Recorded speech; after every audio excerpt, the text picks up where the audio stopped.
मजदूर एकता जिंदाबाद, मोदी सरकार मुर्दाबाद, मोदी सरकार मुर्दाबाद।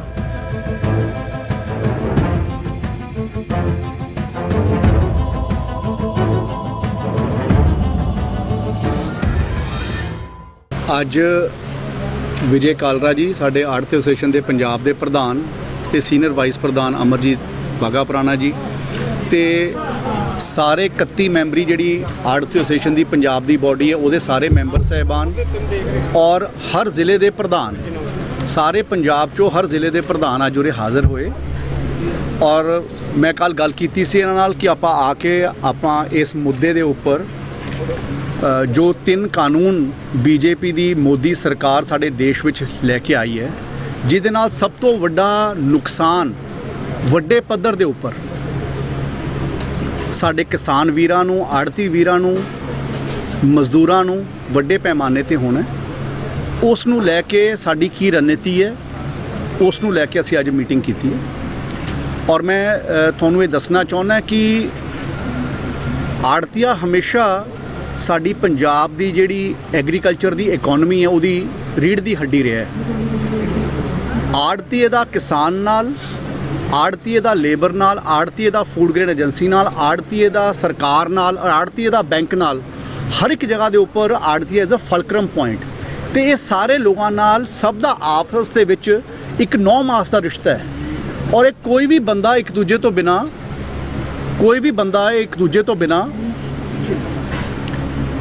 ट्रेन सर्वाइव नहीं कर सकता सो असी जब तक सारे इकट्ठे नहीं होंगे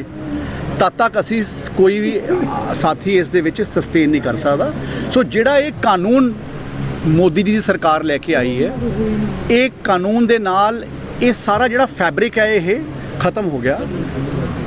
मंडियां नूं जिहड़ियां साडियां पंजाब दीयां मंडियां जिथे फसल आउंदी है जिथे किसान अपनी फसल लैके आंदा है जिथे आड़तिया ਮੰਡੀ ਦੇ ਵਿੱਚ ਫਸਲ ਨੂੰ ਪਰਚੇਜ਼ ਕਰਦਾ ਸਰਕਾਰ ਵਾਸਤੇ ਉਸ ਨੂੰ ਫੈਸਿਲਿਟੇਟ ਕਰਦਾ ਉਹ ਮੰਡੀਆਂ ਸਾਡੇ ਪੰਜਾਬ ਵਿੱਚ ਇੱਕ ਮੰਦਿਰ ਤੇ ਗੁਰਦੁਆਰੇ ਦੇ ਤਰੀਕੇ ਦੇ ਨਾਲ ਹੈ ਜਿਹੜੀ ਸਾਡੇ ਪੰਜਾਬ ਦੀ ਇਕਨੋਮੀ ਵਾਸਤੇ ਉਹ ਵੱਡੀ ਸੰਸਥਾ ਹੈ ਉਹ ਵੱਡੀ ਜਗ੍ਹਾ ਹੈ ਜਿਸ ਨੂੰ ਕਈ ਸਾਲ ਲੱਗੇ ਬਣਾਉਣ ਵਾਸਤੇ ਤੇ ਇਹ 3 ਕਾਲੇ ਕਾਨੂੰਨਾਂ ਦੇ ਆਉਣ ਨਾਲ ਇੱਕ ਵਾਰੀ ਦੇ ਵਿੱਚ ਹੀ ਉਹ ਸਾਰੀਆਂ ਚੀਜ਼ਾਂ ਡਿਮੋਲਿਸ਼ ਹੋ ਜਾਣਗੀਆਂ ਤਾਂ ਇਸ ਕਰਕੇ ਇਹ ਕਿਸਾਨ ਵਿਰੋਧੀ ਆੜ੍ਹਤੀਆ ਵਿਰੋਧੀ ਲੇਬਰ ਵਿਰੋਧੀ ਕਾਨੂੰਨ ਹੈ ਜਿਹੜੇ ਇਸ ਦੇਸ਼ ਦੇ ਵਿੱਚ ਮੋਦੀ ਸਰਕਾਰ ਵੱਲੋਂ ਲਿਆਂਦੇ ਜਾ ਰਹੇ ਹਨ ਔਰ ਇਸ ਗੱਲ ਦਾ ਅਸੀਂ ਦੱਬ ਕੇ ਵਿਰੋਧ ਕਰ ਰਹੇ ਹਾਂ ਔਰ ਕਿਉਂਕਿ ਮੈਂ ਆਪ ਆੜ੍ਹਤੀਆ ਵਰਗ ਨਾਲ ਸੰਬੰਧਿਤ ਹੈ ਸਾਡਾ ਆਪਣਾ ਆੜ੍ਹਤ ਦਾ ਪਟਿਆਲੇ ਕੰਮ ਹੈ ਇਸ ਕਰਕੇ ਮੈਂ ਇਸ ਪ੍ਰੋਬਲਮ ਨੂੰ ਇਸ ਤਕਲੀਫ ਨੂੰ ਇਸ ਦਰਦ ਨੂੰ ਕਿਉਂਕਿ ਮੇਰੇ ਬਚਪਨ ਤੋਂ ਹੀ ਕਿਸਾਨਾਂ ਨਾਲ ਤੇ ਲੇਬਰ ਵਾਲਿਆਂ ਨਾਲ ਤੇ ਆੜ੍ਹਤੀਆ ਵਰਗ ਦੇ ਵਿੱਚੋਂ ਆਉਣਾ ਇਸ ਕਰਕੇ ਆਪਸ ਦੇ ਵਿੱਚ ਪਿਆਰ ਤੇ ਸੰਬੰਧ ਹੁੰਦਾ ਹੈ ਤੇ ਇਹ ਉਸ ਦੇ ਨਾਲ ਪਤਾ ਹੁੰਦਾ ਕਿ ਇਹ ਕਾਨੂੰਨ ਦਾ ਸਾਨੂੰ ਕਿੰਨੇ ਵੱਡੇ ਪੱਧਰ ਤੇ ਨੁਕਸਾਨ ਹੈ ਤੇ ਇਸ ਕਰਕੇ ਅੱਜ ਮੈਂ ਇਹ ਗੱਲ ਕਹਿਣ ਵਾਸਤੇ ਸਾਰੀ ਮੀਟਿੰਗ ਬੁਲਾਈ ਸੀ ਕਿ ਆਪਾਂ ਸਾਰੇ ਕਿਸੇ ਹੱਦ ਤੱਕ ਜਾਣਾ ਪਵੇ ਚਾਹੇ ਪਾਰਲੀਮੈਂਟ ਦਾ ਘਿਰਾਓ ਕਰਨਾ ਪਵੇ ਚਾਹੇ ਰਾਹ ਰੋਕਣੇ ਪੈਣ ਚਾਹੇ ਕਿਸੇ ਹੱਦ ਤੱਕ ਜਾਣਾ ਪਵੇ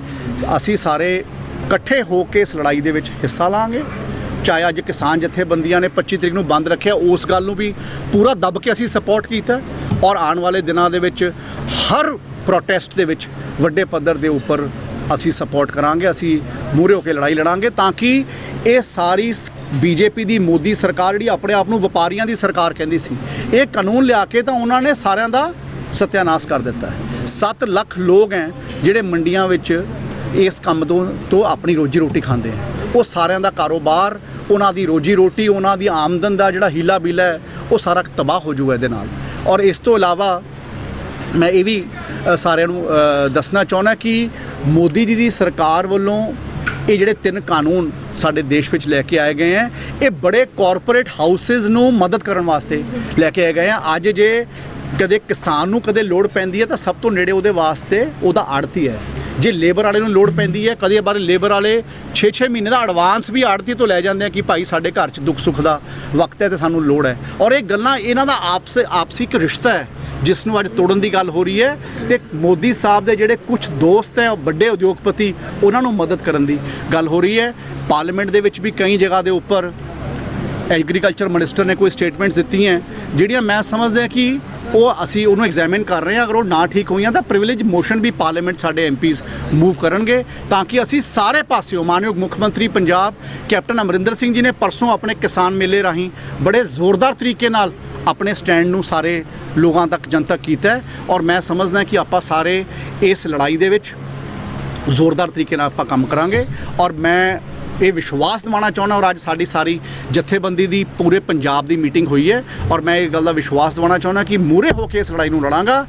ਪਿੱਛੇ ਅਸੀਂ ਰਹਿਣ ਨਹੀਂ ਦਿਆਂਗੇ ਔਰ ਤਾਂ ਕਿ ਪਤਾ ਲੱਗ ਸਕੇ ਕਿ ਇਹ ਸਾਡੀ ਇਸ ਆੜਤੀ ਵਰਗ ਦੀ ਤੇ ਕਿਸਾਨ ਦਾ ਆਪਸ ਦਾ ਜੋ ਰਿਸ਼ਤਾ ਹੈ ਉਹਦੀ ਕਿੰਨੀ ਬੜੀ ਤਾਕਤ ਹੈ ਔਰ ਜੋ ਇਹ ਕਾਨੂੰਨ ਗਲਤ ਸਾਡੇ ਪੰਜਾਬ ਵਿੱਚ ਆ ਰਹੇ ਉਹਨਾਂ ਨੂੰ ਕਿਸ ਤਰ੍ਹਾਂ ਰੋਕਣਾ। ਸਰ ਮੇਨ ਇਸ਼ੂ ਜਿਹੜਾ ਐਮਐਸਪੀ ਦੀ ਗੱਲ ਕੀਤੀ ਸੀ ਵੀ ਕਈ ਥਾਂ ਤੇ ਕਈ ਸਟੇਟਾਂ 'ਚ ਹੈ ਨਹੀਂ ਐਮਐਸਪੀ, ਪੰਜਾਬ ਤੇ ਹਰਿਆਣੇ ਦੇ ਵਿੱਚ ਹੈ। ਉਹ ਇਸ਼ੂ ਹੈ ਜਿਸ ਤਰ੍ਹਾਂ ਫਿਰੋਜ਼ਪੁਰ ਕੰਨੀ ਵੀ ਹੈ ਜਿਹੜੀ ਹੈ ਮਤਲਬ ਐਮਐਸਪੀ ਤੇ ਚੱਕੀ ਵੀ ਨਹੀਂ ਜਾਂਦੀ, ਚਾਹੇ ਆਪਾਂ ਮੱਕੀ ਦੀ ਗੱਲ ਕਰ ਲਈਏ। ਦੇਖੋ ਗੱਲ ਇਹ ਹੈ ਕਿ ਜਿਹੜੀ ਤੁਸੀਂ ਐਮਐਸਪੀ ਦੀ ਗੱਲ ਕਰ ਰਹੇ ਹੋ ਨਾ, ਅੱਜ ਬਿਹਾਰ ਦਾ ਇਲੈਕਸ਼ਨ ਆ ਰਿਹਾ, ਮੋਦੀ ਜੀ ਕਦੇ ਬਿਹਾਰ 'ਚ ਜਾ ਕੇ ਪ੍ਰੋਜੈਕਟਸ ਅਨਾਉਂਸ ਕਰਨ ਲੱਗ ਜਾਂਦੇ ਆ ਤੇ ਬਿਹਾਰ ਦੇ ਵਿੱਚ ਤੁਸੀਂ ਐਮਐਸਪੀ ਦੀ ਗੱਲ ਚੈੱਕ ਕਰ ਲਓ ਤੇ ਉੱਥੇ 1050 ਰੁਪਏ ਕੁਇੰਟਲ ਕਣਕ ਦਾ ਭਾਅ ਮਿਲਦਾ ਹੈ ਉਹੀ ਕਿਸਾਨ ਨੂੰ ਜਿਹੜੇ ਉਰੇ ਪੰਜਾਬ ਦੇ ਕਿਸਾਨ ਨੂੰ 1950 ਮਿਲਦਾ। ਤੋ ਇਹ ਤਾਂ ਆંકੜੇ ਹੈ ਨਾ। ਤੇ ਇਹ ਇਸ ਤੋਂ ਪਹਿਲਾਂ ਜਿਹੜੀ ਚਾਹ ਤੇ ਕੌਫੀ ਦੀ ਜਿਹੜੀ ਫਸਲ ਹੈ ਉਹ ਅੱਜ ਕਾਰਪੋਰੇਟਸ ਦੇ ਹੱਥ ਦੇ ਵਿੱਚ ਹੈ, ਉਹ ਓਪਨ ਮਾਰਕੀਟ 'ਚ ਹੈ ਹੀ ਨਹੀਂ। ਜੇ ਕੋਈ ਵੀ ਮੰਨ ਲਓ ਤੁਸੀਂ ਓਪਨ ਮਾਰਕੀਟ 'ਚ ਆ ਕੇ ਵੇਚਣਾ ਹੈ, ਹੁਣ ਇਹਦਾ ਇਹ ਗੱਲ ਹੈ ਕਿ ਜਦੋਂ ਹੁਣ ਤੁਸੀਂ ਇੰਟਰਨੈਟ ਤੋਂ ਉਹ ਚੀਜ਼ ਬਾਏ ਕਰਦੇ ਹੋ ਤਾਂ ਤੁਹਾਨੂੰ ਜਿਹੜੇ ਦੋ ਸਾਈਟਸ ਹੈ ਜਿਹਨੇ ਭਾਅ ਤੇ ਮਿਲਦੀ ਹੈ ਉਹੀ ਭਾਅ ਤੇ ਬਾਏ ਕਰੋਗੇ ਨਾ। ਜੇ ਮੰਡੀ 'ਚ ਜਾ ਕੇ ਪਤਾ ਲੱਗੂ ਆਪਾਂ ਨੂੰ ਪਤਾ ਲੱਗਦਾ 10 ਫੜੀਆਂ ਦੇ ਉੱਪਰ ਸਬਜ਼ੀ ਗੋਭੀ ਕਿੱਥੇ ਕੀ ਭਾਅ ਮਿਲ ਰਹੀ ਹੈ, ਦੂਜੀ ਫੜੀ ਤੇ ਸਸਤੀ ਮਿਲਦੀ ਹੈ। ਤੇ ਜੇ ਸਾਡੇ ਕੋਲੇ ਇੱਕ ਓਪਨ ਮਾਰਕੀਟ ਅਵੇਲੇਬਲ ਹੈਗੀ ਹੈ ਤਾਂ ਓਪਨ ਮਾਰਕੀਟ ਦੇ ਉੱਪਰ ਤੁਸੀਂ you have 10 people to go and ask ਕਿ ਅਸੀਂ ਕਿਹੜੀ ਜਗ੍ਹਾ ਤੋਂ ਸਸਤਾ ਮਾਲ ਅਸੀਂ ਉੱਥੋਂ ਲੈ ਲਈਏ। ਸੋ ਇਹ ਇਸ ਕਰਕੇ ਇਹ ਸਾਰਾ ਓਪਨ ਮਾਰਕੀਟ ਦੇ ਸਿਸਟਮ ਨੂੰ ਕ੍ਰਸ਼ ਕਰਨ ਦੀ ਗੱਲ ਹੈ। ਔਰ ਮੈਂ ਤੁਹਾਡੇ ਰਾਹੀਂ ਮੀਡੀਆ ਦੇ ਰਾਹੀਂ ਗੱਲ ਜ਼ਰੂਰ ਕਹਿਣਾ ਚਾਹੁੰਦਾ, ਪੰਜਾਬ ਦੇ ਲੋਕਾਂ ਨੂੰ ਤੱਕ ਪਹੁੰਚਾਉਣਾ ਚਾਹੁੰਦਾ ਤੁਹਾਡੇ ਰਾਹੀਂ ਕਿ ਇਹ ਜਿਹੜੇ ਆਰਡੀਨੈਂਸ ਹੈ, ਪਹਿਲਾਂ ਇਹ ਆਰਡੀਨੈਂਸ ਲੈ ਕੇ ਆਏ। ਇਹ ਆਰਡੀਨੈਂਸ ਦਾ ਮਤਲਬ ਕੀ ਹੁੰਦਾ ਹੈ? ਜਦੋਂ ਪਾਰਲੀਮੈਂਟ ਸੈਸ਼ਨ ਦੇ ਵਿੱਚ ਨਾ ਹੋਵੇ, ਜਦੋਂ ਅਸੀਂ ਕੋਈ ਕਾਨੂੰਨ ਬਣਾਉਣਾ ਹੋਵੇ ਤਾਂ ਅਸੀਂ ਉਹਦਾ ਆਰਡੀਨੈਂਸ ਲਿਆਉਂਦੇ ਹਾਂ ਔਰ ਆਰਡੀਨੈਂਸ ਉਦੋਂ ਲੈ ਕੇ ਆਉਣ ਦੀ ਲੋੜ ਹੁੰਦੀ ਹੈ ਕਿ ਉਹ ਸਾਡੇ ਵਾਸਤੇ ਇੱਕ ਬਹੁਤ ਅਹਿਮ ਗੱਲ ਹੈ, ਬੜੀ ਐਕਸੀਜੈਂਸੀ ਹੈ, ਐਮਰਜੈਂਸੀ ਹੋ ਗਈ ਤੇ ਇਸ ਕਰਕੇ ਸਾਨੂੰ ਕਰਨਾ ਪੈਂਦਾ। ਸਪੋਜ਼ ਆ ਕਰੋਨਾ ਆਇਆ, ਕਰੋਨਾ ਕਰਕੇ ਐਮਰਜੈਂਸੀ ਹੋ ਗਈ ਤੇ ਪਾਰਲੀਮੈਂਟ ਨਹੀਂ ਚੱਲ ਰਹੀ ਸੀ ਤਾਂ ਕਰੋਨਾ ਨੂੰ ਬਚਾਉਣ ਵਾਸਤੇ ਅਗਰ ਕੋਈ ਆਰਡੀਨੈਂਸ ਲੈ ਕੇ ਆਉਣਾ ਪਵੇ ਤਾਂ ਇਹ ਗੱਲ ਸਮਝ ਆਉਂਦੀ ਹੈ ਕਿ ਕਿਸਾਨ ਮਾਰੂ ਨੀਤੀਆਂ ਦਾ ਆਰਡੀਨੈਂਸ ਲੈ ਕੇ ਆਉਣਾ। ਇਸ ਤੋਂ ਕੀ ਪਤਾ ਲੱਗਦਾ ਕਿ ਮੋਦੀ ਸਾਹਿਬ ਆਪਣੇ 4 ਦੋਸਤਾਂ ਨੂੰ ਮਦਦ ਕਰਨ ਵਾਸਤੇ ਇਹ ਵਾਲੇ ਪਹਿਲਾਂ ਆਰਡੀਨੈਂਸ ਲੈ ਕੇ ਆਏ ਤੇ ਹੁਣ ਉਹ ਆਰਡੀਨੈਂਸਾਂ ਨੂੰ ਕਾਨੂੰਨ ਦੇ ਵਿੱਚ ਬਦਲਣ ਦੀ ਗੱਲ ਹੋ ਰਹੀ ਹੈ। ਤਾਂ ਮੈਂ ਇਹ ਕਹਿਣਾ ਚਾਹੁੰਦਾ ਕਿ ਇਹ ਸਾਰੀ ਗੱਲ ਨਹੀਂ ਚੱਲੂਗੀ, ਨਾ ਕੋਈ ਚੱਲਣ ਦੇਊਗਾ। ਅੱਜ ਸਾਰੇ ਪੰਜਾਬ ਦੇ ਲੋਕ ਸੜਕਾਂ ਦੇ ਉੱਪਰ ਆਲਰੇਡੀ ਆ ਚੁੱਕੇ ਹੈ ਔਰ ਮੈਂ ਮੋਦੀ ਸਾਹਿਬ ਨੂੰ ਇਹ ਗੱਲ ਕਹਿਣਾ ਚਾਹੁੰਦਾ ਤੇ ਬੀਜੇਪੀ ਦੀ ਸਰਕਾਰ ਨੂੰ ਕਹਿਣਾ ਚਾਹੁੰਦਾ ਕਿ ਉਹ ਆਪਣੇ ਇਸ ਜਿਹੜਾ ਇਹ 3 ਕਾਲੇ ਕਾਨੂੰਨ ਉਹਨਾਂ ਨੇ ਇਸ ਦੇਸ਼ ਵਿੱਚ ਲੈ ਕੇ ਆਂਦੇ ਆ ਉਹਨਾਂ ਨੂੰ ਵਾਪਸ ਲੈਣ, ਉਹਦੇ ਉੱਪਰ ਮੁੜ ਵਿਚਾਰ ਕਰਕੇ ਸਿਲੈਕਟ ਕਮੇਟੀ ਦੇ ਨਾਲ ਡਿਸਕਸ ਕਰਨ ਔਰ ਪੰਜਾਬ ਦੇ ਕਿਸਾਨ ਦੇ ਨਾਲ, ਆੜਤੀਏ ਨਾਲ, ਗਰੀਬ ਆਦਮੀ ਦੇ ਰਿਪਰੈਜ਼ੈਂਟੇਟਿਵਸ ਨਾਲ ਮੀਟਿੰਗ ਕਰਨ ਔਰ ਉਹਨਾਂ ਦੇ ਸਹਿਯੋਗ ਦੇ ਨਾਲ ਉਹਨਾਂ ਦੀਆਂ ਕੰਸਲਟੇਸ਼ਨਸ ਤੋਂ ਬਾਅਦ ਹੀ ਇਹੋ ਜਿਹੀਆਂ ਚੀਜ਼ਾਂ ਲੈ ਕੇ ਆਉਣੀਆਂ ਚਾਹੀਦੀਆਂ। ਸਾਹਿਬ ਇਹ ਨਹੀਂ ਲੱਗ ਰਿਹਾ ਕਿ ਆਪਾਂ ਲੇਟ ਹਾਂ ਜ਼ਿਆਦਾ? ਕਿਸ ਗੱਲ ਤੇ ਲੇਟ ਹੈ? ਜਿਹੜਾ ਕਾਨੂੰਨ ਆ ਉਹਦਾ ਪਾਸ ਹੋਣ ਦੇ ਅੱਜ ਤੇ ਤਾਂ ਲੇਟ ਕਿਸ ਤਰ੍ਹਾਂ? 2 ਦਿਨ ਤੋਂ ਲਗਾਤਾਰ ਇਸ ਗੱਲ ਦੇ ਉੱਪਰ ਗੱਲ ਚੱਲ ਰਹੀ ਹੈ। ਜਿਹੜੇ ਕੱਲ ਕਿਸਾਨ ਜਥੇਬੰਦੀਆਂ ਨੇ ਜਿਹੜਾ ਮੈਂਡੇਟ ਦਿੱਤਾ ਹੈ ਅਸੀਂ ਰੋਕਣ ਵਾਸਤੇ ਜਾਂ ਪ੍ਰੋਟੈਸਟ ਕਰਨ ਵਾਸਤੇ ਡੇਟ ਦਿੱਤੀ ਹੈ, ਅਸੀਂ ਆਪਣੇ ਵੱਲੋਂ ਸਾਡੀ ਜਥੇਬੰਦੀਆਂ ਨੇ ਆਲਰੇਡੀ ਸਪੋਰਟ ਕੀਤਾ ਹੈ। Already it is not that.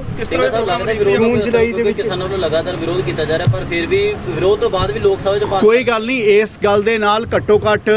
ਜੇ ਤੁਸੀਂ ਤੁਹਾਡੇ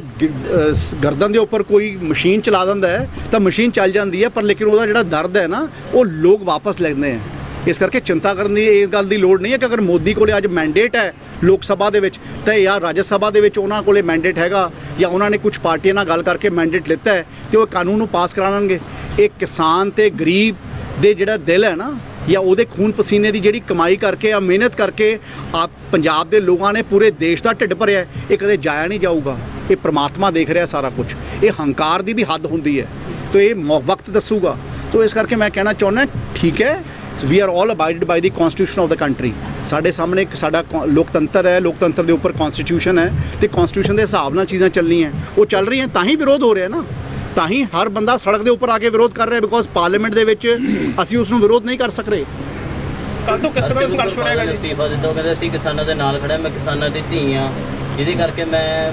ਵਜ਼ੀਰੀ 'ਚ ਨਹੀਂ ਰਹਿਣਾ। ਚਲੋ ਮੈਂ ਤਾਂ ਉਹਨਾਂ ਨੂੰ ਇਹੀ ਕਹਿਣਾ ਚਾਹੁੰਦਾ ਕਿ ਜੇ ਕਿਤੇ ਉਹਨਾਂ ਨੇ ਆਪਣੀ ਜ਼ਿੰਮੇਵਾਰੀ ਨੂੰ ਚੰਗੇ ਤਰੀਕੇ ਨਾਲ ਪਹਿਲੇ ਦਿਨ ਤੋਂ ਕੀਤਾ ਹੁੰਦਾ ਤਾਂ ਦਿਨ ਹੀ ਨਾ ਆਉਂਦਾ। ਮੰਤਰੀ ਸਾਹਿਬ ਕੱਲ੍ਹ ਨੂੰ ਕਾਂਗਰਸ ਦਾ ਪ੍ਰੋਟੈਸਟ ਕੀ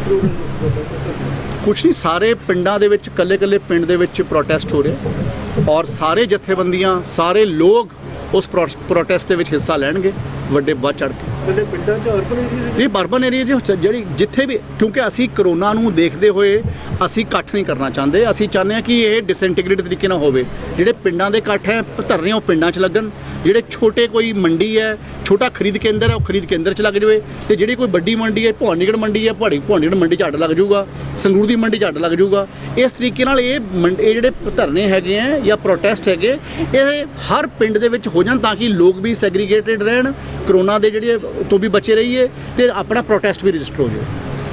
ਮੰਤਰੀ ਜੀ ਪਟਿਆਲਾ ਘੇਰ ਰੱਖਿਆ ਜੀ, ਕੀ ਸਮਝਾਉਣ ਨੂੰ ਕਿਸਾਨਾਂ ਦੇ ਵਿੱਚ ਕਿਤੇ ਨਾ ਕਿਤੇ ਤਾਲਮੇਲ ਦੀ ਕਮੀ ਰਹੀ ਹੈ ਜੀ ਵੀ ਉਹ ਕੀ? ਸੀਐਮ ਸਾਹਿਬ ਦਾ ਹੋਊਗਾ ਉੱਥੇ ਘੇਰ ਰੱਖਿਆ ਜੀ ਕੀ ਕਿਸ ਗੱਲ ਤੇ ਸੀਐਮ ਸਾਹਿਬ ਦਾ ਕਿਸਾਨਾਂ ਦੇ ਨਾਲ ਹੈ?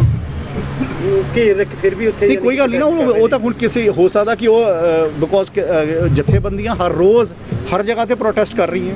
ਉਹਦੇ ਤੱਕ ਕੋਈ ਆਪਣਾ ਇਹ ਨਹੀਂ ਨਾ ਹੈ ਕਿ ਅੱਜ ਉਰੇ ਗੱਲ ਪਰਸੋਂ ਚੌਥੇ ਰਾਜਪੁਰ ਵਾਲੇ ਪਾਸੇ ਰੱਖਿਆ ਹੋਇਆ ਸੀਗਾ, ਉਸ ਤੋਂ ਇੱਕ ਦਿਨ ਪਹਿਲਾਂ ਕਿਤੇ ਹੋਰ ਲੰਬੀ ਰੱਖਿਆ ਹੋਇਆ ਸੀਗਾ। ਸੋ ਉਹ ਤਾਂ ਹਰ ਰੋਜ਼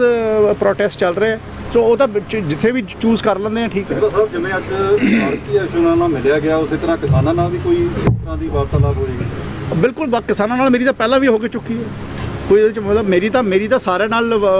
ਵਾਰਤਾਲਾਪ ਹੈ। My only point is that we are all together. ਮੈਂ ਤਾਂ ਹੁਣ ਵੀ ਇਹੀ ਕਿਹਾ ਕਿ ਅਸੀਂ ਸਾਰੇ ਇਕੱਠੇ ਹਾਂ ਇਸ ਜੰਗ ਦੇ ਵਿੱਚ, ਇਕੱਠੇ ਹੋ ਕੇ ਲੜਾਂਗੇ। ਜੋ ਵੀ ਕਰਨਾ ਪਿਆ ਵੀ ਵਿਲ ਡੂ। ਔਰ ਮੈਂ ਇਹੀ ਕਿਹਾ ਕਿ ਅਸੀਂ ਸਾਰਿਆਂ ਦਾ ਆਪਸ ਦੇ ਵਿੱਚ ਇੱਕ 9 ਮਾਸ ਦਾ ਰਿਸ਼ਤਾ ਹੈ ਤੇ ਕੋਈ ਵੀ ਬੰਦਾ ਇਸ ਰਿਸ਼ਤੇ ਨੂੰ ਤੋੜਨਾ ਨਹੀਂ ਚਾਹੁੰਦਾ। ਤੇ ਜੋ ਮੋਦੀ ਦੀ ਸਰਕਾਰ ਤੋੜਨ ਵਾਸਤੇ ਸਾਨੂੰ ਮਜਬੂਰ ਕਰ ਰਹੀ ਹੈ, ਇਹ ਨਾ ਰਿਸ਼ਤੇ ਟੁੱਟਣਗੇ, ਇਹ ਰਿਸ਼ਤੇ ਇਕੱਠੇ ਰਹਿਣਗੇ। ਤੇ ਇਹ ਜਿਹੜਾ ਸਾਡੇ ਤੇ ਸੰਕਟ ਆਇਆ ਹੈ, ਇਸ ਸੰਕਟ ਦੀ ਲੜਾਈ ਵੀ ਅਸੀਂ ਸਾਰੇ ਇਕੱਠੇ ਹੋ ਕੇ ਲੜਾਂਗੇ। ਪਰਸਨਲ ਤੌਰ ਤੇ ਮਿਲ ਰਹੇ ਹੋ ਜਾਂ ਸਰਕਾਰ ਵੱਲੋਂ ਡਿਊਟੀ ਲਗਾਈ ਗਈ? ਕਿਉਂਕਿ ਜਿਸ ਤਰ੍ਹਾਂ ਕਿ ਤੁਸੀਂ ਕਿਹਾ ਵੀ ਮੈਂ ਵੀ ਆੜਤੀ ਵਰਗ ਦੇ ਨਾਲ ਸੰਬੰਧ ਰੱਖਦਾ। ਓਬਵੀਅਸਲੀ ਜੀ ਸਰਕਾਰ ਵੱਲ ਡਿਊਟੀ ਦਾ ਕੀ ਮਤਲਬ ਹੈ? ਅੱਜ ਸਾਰਾ ਸਰਕਾਰ ਦਾ ਹਰ ਬੰਦਾ ਅੱਜ ਇਸ ਗੱਲ ਤੇ ਚਿੰਤਿਤ ਹੈ। So everybody is doing whatever he can do in their own way. तो ਉਸੇ ਤਰੀਕੇ ਨਾਲ ਮੈਂ ਕਰ ਰਿਹਾ। ਹਾਂਜੀ sir. Vijay Kalra, president federation of Bharati association Punjab, vice chairman Punjab Mandi board. Sir ਅੱਜ ਜਿਹੜੀ ਮੀਟਿੰਗ ਹੋਈ ਹੈ ਸਿੰਗਲਾ ਸਾਹਿਬ ਨਾਲ, ਕੀ ਮੀਟਿੰਗ ਦਾ ਸਿੱਟਾ ਹੈ? ਇਸ ਤਰ੍ਹਾਂ ਕਿ ਅੱਜ ਪੰਜਾਬ ਦੇ ਹਾਲਾਤ ਜਿਹੜੇ ਬਣੇ ਪਏ ਕਿਸਾਨੀ ਵਾਸਤੇ ਨਹੀਂ, ਪੂਰੇ ਆੜਤੀਆ, ਕਰਿਆਨਾ, ਮਨਿਆਰੀ, ਬਜਾਜੀ, ਰੈਡੀਮੇਡ, ਕੋਈ ਵੀ ਕੋਈ ਕਿੱਤਾ ਕਰਦਾ ਹੈ, ਈਵਨ ਮਜ਼ਦੂਰ ਹੈ, ਇੰਡਸਟਰੀ ਹੈ, ਸਾਰਿਆਂ ਵਾਸਤੇ ਇਹ ਜਿਹੜੇ 3 ਆਰਡੀਨੈਂਸ ਲੈਂਦੇ ਗਏ ਆ, ਇਹ ਮੈਂ ਸਮਝਦਾ ਕਿ ਪੰਜਾਬ ਮਾਰੂ ਹੈ, ਕਿਸਾਨ ਮਾਰੂ ਨੂੰ ਦੇਸ਼ ਮਾਰੂ ਹੈ। ਉਹਦੇ ਸਬੰਧ ਵਿੱਚ ਅਸੀਂ ਅੱਜ, ਕਿਉਂਕਿ ਜ਼ਿਆਦਾ ਪ੍ਰਭਾਵ ਜਿਹੜਾ ਕਿਸਾਨਾਂ ਦਾ ਆੜਤੀਆਂ ਨਾਲ ਜੁੜਿਆ ਰਿਸ਼ਤਾ 9 ਮਾਸ ਦਾ ਰਿਸ਼ਤਾ ਹੈ, ਤੇ ਆੜਤੀਆ ਸਿਸਟਮ ਜਿਹੜਾ ਹੈ ਉਹ ਕਿਸਾਨ ਨਾਲ ਤੇ ਮਜ਼ਦੂਰਾਂ ਦੇ ਨਾਲ ਪੰਜਾਬ ਦੇ ਵੱਖ-ਵੱਖ ਜਿਹੜੇ 12,500 ਕਿੰਨੇ ਪਿੰਡ ਹੈ ਉਹਨਾਂ ਦੇ ਵਿੱਚ ਉਹਨਾਂ ਦਾ ਲਿੰਕ ਹੈ। ਉਹਦੇ ਕਰਕੇ ਅਸੀਂ ਅੱਜ ਸਿੰਗਲਾ ਜੀ ਨੂੰ ਬੇਨਤੀ ਕਰਨ ਵਾਸਤੇ ਆਏ ਹਾਂ ਕਿ ਇਹ ਆਉਣ ਵਾਲਾ ਸਮਾਂ ਜਿਹੜਾ ਮੰਡੀਕਰਨ ਨੂੰ ਬਚਾਉਣ ਵਾਲਾ ਹੈ। ਦੁਨੀਆ ਦੇ ਵਿੱਚ, ਏਸ਼ੀਆ ਦੇ ਸਭ ਤੋਂ ਬਿਹਤਰੀਨ ਸਿਸਟਮ ਜਿਹੜਾ ਇਹ ਮੰਡੀਕਰਨ ਦਾ ਉਹ ਪੰਜਾਬ ਦੇ ਵਿੱਚ ਹੈ। ਉਹਨੂੰ ਅੱਜ ਤੋੜਨ ਵਾਸਤੇ ਮੋਦੀ ਸਰਕਾਰ ਨੇ ਇਹ ਐਕਟ ਆਰਡੀਨੈਂਸ ਦੇ ਰੂਪ ਦੇ ਵਿੱਚ ਲਿਆਂਦਾ ਹੈ, ਜਿਹਨੂੰ ਅੱਜ ਰਾਜ ਸਭਾ 'ਚ ਪੇਸ਼ ਕੀਤਾ। ਉਹਦੇ ਵਾਸਤੇ ਅਸੀਂ ਇਹਨਾਂ ਦੀ ਮਦਦ ਵਾਸਤੇ ਆਏ ਹਾਂ ਕਿ ਕਿਸਾਨ ਨੂੰ ਜੇ ਬਚਾਉਣਾ ਹੈ, ਪੰਜਾਬ ਦੇ ਆੜਤੀਆ ਵਰਗ ਨੂੰ ਬਚਾਉਣਾ ਹੈ, ਤਾਂ ਇਹਦਾ ਸਾਰੇ ਪੰਜਾਬ ਨੂੰ ਬਚਾਉਣ ਵਾਲੀ ਗੱਲ ਆ। ਕੋਈ ਕਿਸੇ ਵੀ ਕਾਰੋਬਾਰ ਦੇ ਵਿੱਚ ਇਨਵੋਲਵ ਹੈ, ਉਹ ਕਿਸਾਨ ਦੇ ਘਰ ਪੈਸਾ ਆਏਗਾ ਤਾਂ ਅੱਗੇ ਸਰਕੂਲੇਟ ਹੋਣਾ ਸਾਰੇ ਪੰਜਾਬ 'ਚ। ਉਹਨੂੰ ਬਰਬਾਦ ਕਰਨ ਤੇ ਮੋਦੀ ਸਰਕਾਰ ਨੇ ਇਹ ਉਪਰਾਲਾ ਕੀਤਾ। ਉਹਨੂੰ ਫੇਲ ਕਰਨ ਵਾਸਤੇ ਅਸੀਂ ਸਾਰੇ ਇਕੱਤਰ ਹੋਏ ਹਾਂ ਵੀ ਆਉਣ ਵਾਲੇ ਸਮੇਂ 'ਚ ਕੀ ਆਪਾਂ ਪਲੈਨਿੰਗ ਕੀ ਕਰਨਾ। ਸਾਡਾ ਇਹ ਹੈ ਜੀ ਕਿ ਅਸੀਂ ਪਿਛਲੇ ਦਿਨਾਂ ਦੇ ਵਿੱਚ ਵੀ ਪੰਜਾਬ ਦੀਆਂ ਕੱਲ 30 ਕਿਸਾਨ ਜਥੇਬੰਦੀਆਂ ਦੇ ਨਾਲ ਮੀਟਿੰਗ ਹੋਈ ਹੈ ਮੋਗਾ ਦੇ ਵਿੱਚ, ਜਿਹੜੀਆਂ ਜਿਨ੍ਹਾਂ 'ਚ ਕਮਿਊਨਿਸਟ ਪਾਰਟੀ ਨਾਲ ਸੰਬੰਧ ਰੱਖਣ ਵਾਲੇ ਵਿਚਾਰਧਾਰਾ ਵਾਲੇ ਲੋਕ ਇਕੱਠੇ ਹੋਏ। ਤਾਂ ਅਸੀਂ ਇਹ ਫੈਸਲਾ ਕੀਤਾ ਕਿ 25 ਤਰੀਕ ਨੂੰ ਅਸੀਂ ਪੂਰੇ ਕਰਿਆਨਾ, ਮਨਿਆਰੀ, ਬਜਾਜੀ, ਪੂਰਾ ਟ੍ਰੇਡ, ਕੋਈ ਵੀ ਕਾਰੋਬਾਰ ਹੈ, ਇੱਥੋਂ ਤੱਕ ਸਬਜ਼ੀ ਹਲਵਾਈਆਂ ਨੂੰ ਵੀ, ਉਹਨਾਂ ਦੇ ਪ੍ਰਧਾਨ ਸਾਹਿਬਾਨ ਨੂੰ ਅਸੀਂ ਮਿਲੇ, ਬੇਨਤੀ ਕੀਤੀ ਹੈ। 23 ਤਰੀਕ ਨੂੰ ਅਸੀਂ ਹਰ ਸ਼ਹਿਰ ਦੇ ਵਿੱਚ ਜਾ ਕੇ ਉਹਨਾਂ ਨੂੰ ਬੇਨਤੀ ਕਰਨੀ ਹੈ ਤਾਂ ਪੂਰਾ ਕਾਰੋਬਾਰ ਅਸੀਂ ਠੱਪ ਕਰਨਾ ਹੈ ਇਹਦੇ ਵਿਰੋਧ ਦੇ ਵਿੱਚ। ਕੱਲ੍ਹ ਨੂੰ ਅਸੀਂ ਹਰ ਪਿੰਡ ਦੇ ਵਿੱਚ, ਹਰ ਸ਼ਹਿਰ ਦੇ ਵਿੱਚ ਗਰੁੱਪ ਬਣਾ ਕੇ ਮੋਦੀ ਸਰਕਾਰ ਦੇ ਖਿਲਾਫ ਤੇ ਇਹ ਜਿਹੜੇ ਆਰਡੀਨੈਂਸ ਜਾਰੀ ਉਹਦੇ ਪੁਤਲੇ ਵੀ ਸਾੜਨੇ ਆ। ਅੱਜ ਵੀ ਅਸੀਂ ਪੁਤਲੇ ਸਾੜੇ ਸਾਰੇ ਪੰਜਾਬ ਦੇ ਕਿਸਾਨ ਜਥੇਬੰਦੀਆਂ ਨਾਲ ਕੇ। ਮੈਂ ਬਾਘੇ ਪੁਰਾਣੇ ਸੜ ਕੇ ਆਇਆ, ਉੱਥੇ ਵੀ ਤੁਹਾਡੇ ਸਾਥੀ ਮੈਨੂੰ ਮਿਲੇ ਆ ਡਿਬੇਟ ਦੇ ਵਿੱਚ, ਮੈਂ ਉਹਨਾਂ ਨਾਲ ਗੱਲ ਕੀਤੀ ਆ। ਅਸੀਂ 23 ਤਰੀਕ ਨੂੰ ਇੱਕ ਵੱਡੀ ਮੀਟਿੰਗ ਕਰਕੇ ਪੰਜਾਬ ਦੀ ਵੱਡੇ ਅੰਦੋਲਨ ਨੂੰ ਸ਼ੁਰੂ ਕਰਨ ਵਾਸਤੇ ਇੱਕ ਪਲਾਨ ਕਰ ਰਹੇ ਹਾਂ। ਉਹ 23 ਤਰੀਕ ਨੂੰ ਅਸੀਂ ਆਪਣੀ ਜਿਹੜੀ ਮੀਟਿੰਗ ਕਰਕੇ ਉਹਦਾ ਰੂਪਰੇਖਾ ਜਿਹੜੀ ਤਿਆਰ ਕਰਕੇ ਤੁਹਾਡੇ ਸਨਮੁਖ ਰੱਖਾਂਗੇ। ਔਰ 25 ਤਰੀਕ ਨੂੰ ਅਸੀਂ ਪੰਜਾਬ ਦੇ, ਜਿਸ ਤਰ੍ਹਾਂ ਅੱਜ ਹਰਿਆਣਾ ਦੇ ਵਿੱਚ ਚਿੜੀ ਵੀ ਪਰ ਨਹੀਂ ਮਾਰ ਰਹੀ, ਟੋਟਲ ਟ੍ਰੈਫਿਕ ਬੰਦ ਹੈ, ਅਸੀਂ 25 ਤਰੀਕ ਨੂੰ ਪੂਰਾ ਟ੍ਰੈਫਿਕ ਵੀ ਬੰਦ ਕਰਾਂਗੇ। ਪੰਜਾਬ ਦੀਆਂ ਮੰਡੀਆਂ ਨਹੀਂ, ਪੂਰਾ ਕਾਰੋਬਾਰ ਹੀ ਬੰਦ ਕਰਾਂਗੇ, ਚਾਹੇ ਸ਼ਹਿਰਾਂ 'ਚ ਚਾਹੇ ਪਿੰਡਾਂ 'ਚ।